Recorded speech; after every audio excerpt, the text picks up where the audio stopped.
매일 성경순 2026년 2월 14일 토요일 요한복음 5장 16절에서 30절입니다.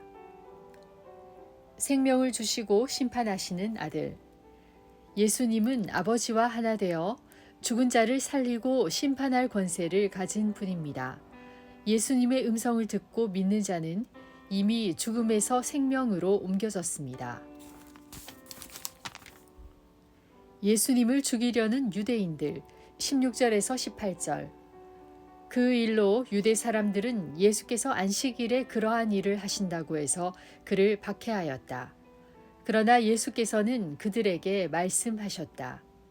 내 아버지께서 이제까지 일하고 계시니 나도 일한다. 유대 사람들은 이 말씀 때문에 더욱더 예수를 죽이려고 하였다. 그것은 예수께서 안식일을 범하셨을 뿐만 아니라 하나님을 자기 아버지라고 불러서 자기를 하나님과 동등한 위치에 놓으셨기 때문이다. 아버지와 아들의 관계 19절에서 20절. 예수께서 그들에게 말씀하셨다. 내가 진정으로 진정으로 너희에게 말한다. 아들은 아버지께서 하시는 것을 보는 대로 따라할 뿐이요 아무것도 마음대로 할 수 없다. 아버지께서 하시는 일은 무엇이든지 아들도 그대로 한다. 아버지께서는 아들을 사랑하셔서 하시는 일을 모두 아들에게 보여주시기 때문이다. 또한 이보다 더 큰 일들을 아들에게 보여주셔서 너희를 놀라게 하실 것이다. 생명을 주는 아들의 권한 21절에서 26절.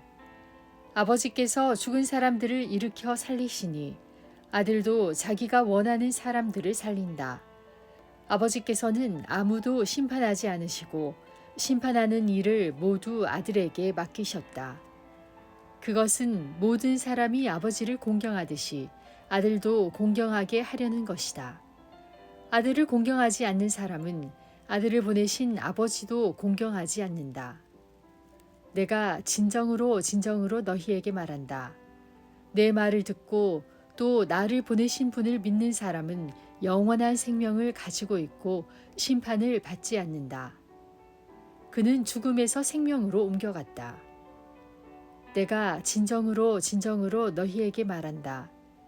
죽은 사람들이 하나님의 아들의 음성을 들을 때가 오는데 지금이 바로 그 때이다. 그리고 그 음성을 듣는 사람들은 살 것이다. 그것은 아버지께서 자기 속에 생명을 가지고 계신 것 같이 아들에게도 생명을 주셔서 그 속에 생명을 가지게 하여 주셨기 때문이다. 심판하는 아들의 권한 27절에서 30절. 또 아버지께서는 아들에게 심판하는 권한을 주셨다. 그것은 아들이 인자이기 때문이다. 이 말에 놀라지 말아라. 무덤 속에 있는 사람들이 다 그의 음성을 들을 때가 온다. 선한 일을 한 사람들은 부활하여 생명을 얻고 악한 일을 한 사람들은 부활하여 심판을 받는다. 나는 아무것도 내 마음대로 할 수 없다. 나는 아버지께서 하라고 하시는 대로 심판한다. 내 심판은 올바르다. 그것은 내가 내 뜻대로 하려 하지 않고 나를 보내신 분의 뜻대로 하려 하기 때문이다. 성경 이해. 예수님은 유대 사람들의 비난에 맞서 내 아버지께서 이제까지 일하고 계시니 나도 일한다 라고 선언하십니다. 유대 사람들은 예수님이 자신을 하나님과 동등하게 두었다고 여겨 더욱 그를 죽이려 합니다. 하지만 예수님은 굽히지 않으시고 자신이 아버지와 본질적으로 하나이며 아버지께서 하시는 일을 그대로 행한다고 당당히 밝히십니다. 아버지가 죽은 자를 살리듯 아들도 생명을 줍니다. 또한 아들에게도 심판하는 권한이 있습니다. 그러므로 모든 사람은 아들을 아버지처럼 공경해야 합니다. 예수님은 내 말을 듣고 또 나를 보내신 분을 믿는 사람은 영원한 생명을 얻고 심판을 받지 않는다라고 선포하시며 장차 모든 사람이 자신의 음성을 듣고 부활해 생명이나 심판에 이르게 될 것을 말씀하십니다. 이 말씀은 예수님이 단순한 치유자가 아니라 생명과 심판을 주관하시는 하나님의 아들임을 드러냅니다. 나의 적용. 예수님은 어떤 분입니까? 24절에서 26절. 영원한 생명을 주기 위해 오신 하나님의 아들입니다.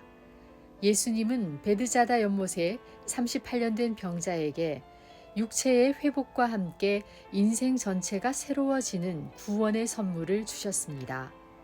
나의 기도는 무엇을 구하고 있습니까? 문제 해결만 바라기보다 생명을 주시는 예수님을 믿는 믿음을 구합시다. 나에게 주시는 교훈은 무엇입니까? 16절에서 18절. 유대 사람들은 병자를 고치시는 예수님의 손길 속에서 생명을 일으키시는 하나님의 일을 보지 못했습니다. 우리도 원칙에 묶여 사랑을 놓치고 신념에 갇혀 사람을 함부로 판단합니다. 사랑 없는 신앙의 껍데기를 벗고 예수님을 따르는 살아있는 믿음을 회복합시다. 나의 기도. 생명과 참 안식을 주신 주님, 우리도 누군가에게 쉼을 주는 이웃이 되게 하소서. 예수님의 이름으로 기도합니다. 아멘.